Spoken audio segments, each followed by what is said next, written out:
Hello, YouTube. Among amazing archaeological discoveries of the recent years, there is one that is little known outside of the borders of the country where it was made. You see, there was a 2,000-year-old grave of an ancient top doctor that was unearthed in Hungary.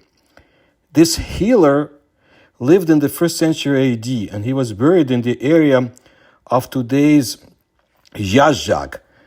And he must have been an exceptionally knowledgeable specialist who was capable of complex operations with his surgical instruments made of metal alloys, scalpels with replaceable blades, tongues, dental instruments, and bone scrapers were found by Hungarian archaeologists in exceptionally good condition next to the doctor's remains. A joint excavation between the ELU University, the Yash Museum, and the ELR Research Network took place last year, which was preceded by intensive preliminary work. On the surface, the archaeologists found valuable Avar and Copper Age artifacts, and then carried out a detailed field trip and magnetometer reconnaissance. Based on this, it was assumed that there might once have been a cemetery there, but the discovery of the grave of a special 1st century doctor caught the experts by surprise. According to Vida Tidavadar, who is the director of the ELTE BTK Institute of Archaeology, at a press conference held in connection with the discovery, academician Laszlo Borchi, archaeologist and chancellor of the ELTE, said that in the Roman era, it was common for highly skilled doctors to travel and practice their profession in several areas of the empire, so it is likely that the former doctor healed both within and outside the borders of the Roman Empire. Based on carbon isotope dating, the doctor must have been 50 to 60 years old and buried between 25 and 125 Common Era or AD. No signs of trauma or illness were found on the remains. At that time, today's Yashag was an area outside of the Roman Empire inhabited by Sarmatians, so-called barbarians. Although the Roman conquest of Pannonia was already underway at that time, the area only became a province later, around 175 AD. At the time of the doctor's death, this was an area outside of the Roman Empire, approximately 75 kilometers from the empire's Danube border. Whether the doctor came from Rome, Sarmatian, or another area will be revealed later by genetic tests.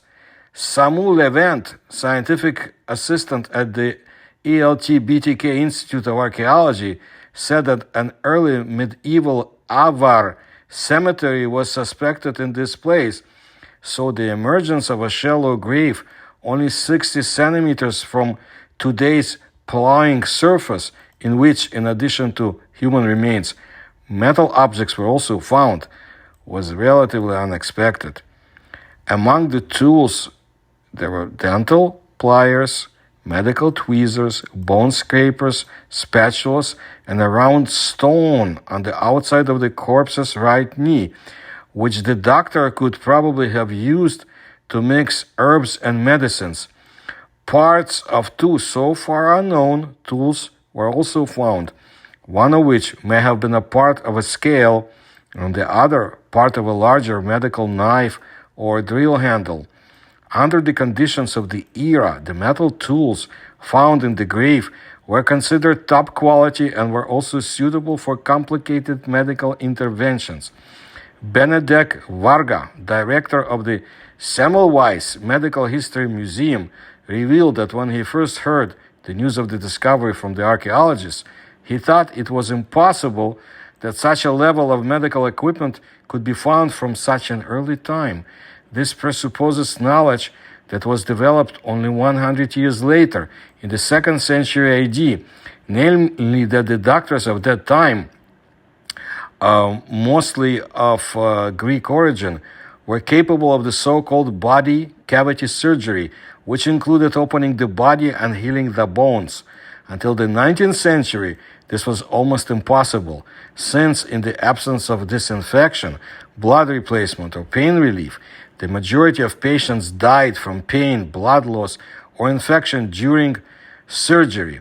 It is true that the Romans already knew about the basic disinfection with vinegar and hot water, but they mostly only performed surgery on the body's surface.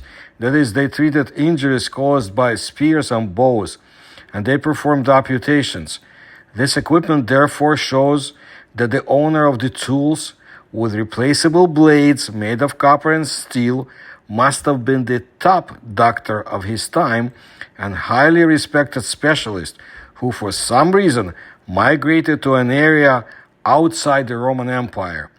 A similar level of medical equipment was found only in the city of Pompeii, which was destroyed in 79 AD, but this area cannot be compared to the barbarian world in the area of Yazag at that time. As far as the development is concerned, at that time Pompeii, the center of the Roman Empire, was compared to today's London, for example, Switzerland, while the areas of Pannonia inhabited by barbarian tribes were much more backward.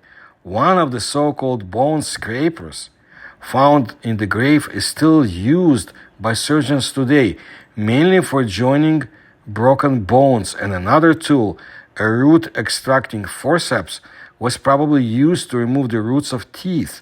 By the way, the doctor's remains show that one of his teeth and his wisdom teeth are missing, and the healed state of the periosteum indicates that they were professionally extracted during his lifetime, and not that he lost them after his death. Andras Gulas, archaeologist, museologist of the Yash Museum, said that in this period, the area of Yarshag was largely inhabited by Sarmatians. So the doctor was one of them, but it is even more likely that one of them could have come to heal a leader of high social prestige and dignity, or that he was accompanying him. The 1st century, especially in this era, was the age of changes. The northern war route of the Romans was closed, so the movement of people in the area was great, and the influence of the empire could also be significant. Gula said that the fact that the grave was not robbed, as was typical among the Sarmatians, suggests that the doctor was probably highly respected. This is probably why the grave was almost completely intact, except for a passage dug by an animal, which started at the left foot of the corpse and continued all the way to the head. This is how one of the medical devices was able to travel from the foot of the body to the head, covering about 2 meters and more than 2,000 years. Looking at the remains of the body, the spine and ribs were almost completely pulverized, but the skull and feet remained in good condition. The archaeologists' work was accompanied by quite stormy weather last year, so they had to quickly, almost at breakneck speed, extract the finds.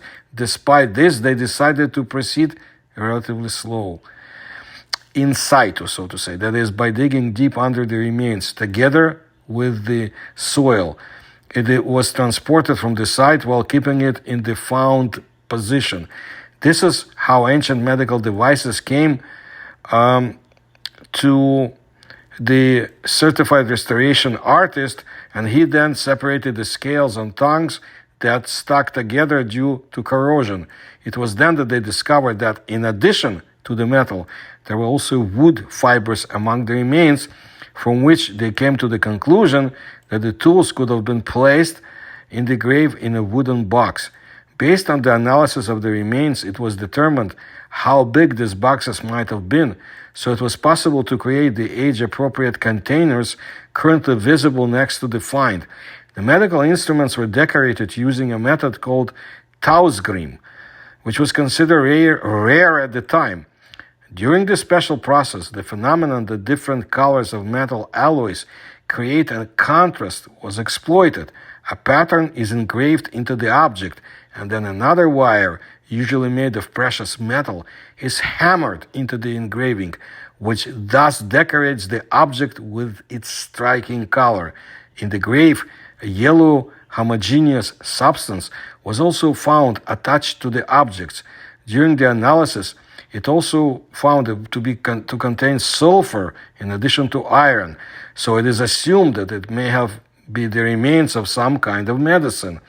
According to the archaeologists, the excavation will continue this year, 2023, in the area where the grave site and remains of extraordinary importance were found. And in the meantime, they will also carry out a genetic examination of the remains of the mysterious ancient doctor. The Semmelweis Museum, Library and Archive of the History of Medicine is a museum, library, and archive in Budapest, Hungary. This is where the discovered objects will be kept, and look it up. It has incredibly interesting exhibits. As for the Sarmatians, well, I mentioned them before in some of my other videos, but let me tell you this.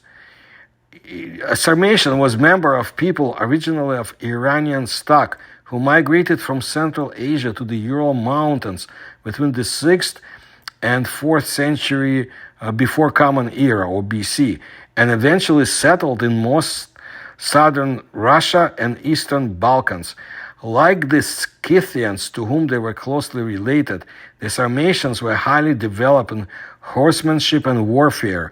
Their administrative capability and political astuteness contributed to their gaining widespread influence. By the 5th century BC, the Sarmatians had control of the land between the Urals and the Don River. In the 4th century, they crossed the Don and conquered the Scythians, replacing them as rulers of almost all of southern Russia by the 2nd century. The Roman province of Lower Moesia, Bulgaria, was penetrated during the time of Nero's rule, and an alliance which the Sarmatians formed with Germanic tribes posed a formidable threat to the Romans in the west.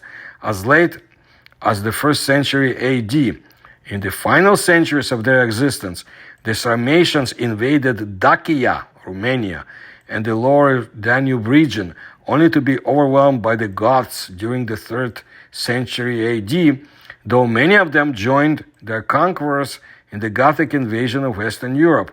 Sarmatia perished when hordes of Huns migrated after 370 AD into southern Russia. Those surviving became assimilated or escaped to the west to fight the Huns and the last of the Goths. By the 6th century, their descendants has disappeared from the historical record.